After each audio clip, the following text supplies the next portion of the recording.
اهلا بيكم في بودكاست بيوتي توكس بالعربي. هو ايه اكتر اجراء بيتعمل وهو اصلا غلط ان هو يتعمل؟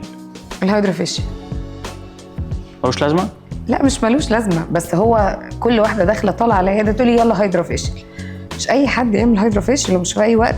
يعني داخله لي واحده وشها ما فيهوش اي غلطه، ما فيهوش اي حاجه، وتقول لك يلا انا عايزه اعمل جلسه تنظيف وهيدروفيشيال.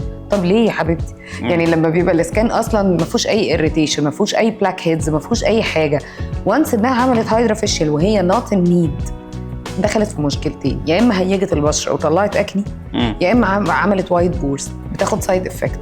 مش واخده بالك ان تنظيف البشره او الهيدروفيشيال ده بنيجي نشوف على السوشيال ميديا تلاقي الجلسه ب 50 جنيه والجلسه في مكان تاني ب 2000 جنيه؟ ما هي للاسف عشان الكوافيرات هم دول السبب، او البيوتي سنترز تلاقيه هم بقوا بيعملوا السيشنز بتاعت الهيدروفيشيال وبيشجعوا الكلاينتس اي واحده داخله يلا نعمل لك جلسه هيدروفيشيال ويجوا لنا بقى بالمشاكل بعدها.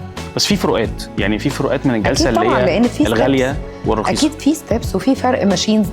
زي بالظبط ما انت بتشتري عربيه، هل انت لما بتركب عربيه صيني زي ما انت بتركب عربيه الماني؟ لا طبعا. بالظبط هي نفس الايشو بالظبط. فانت لما بتستخدم ماشين مش هاي كواليتي زي ما انت بتستخدم حاجه هاي كواليتي، غير الستيب غير اللي بيشتغل لك. انت بتشتغل مع التكنيشن هو اللي بيعمل لك، او في بيوتي صالون، ولا بتعمل عند دكتور.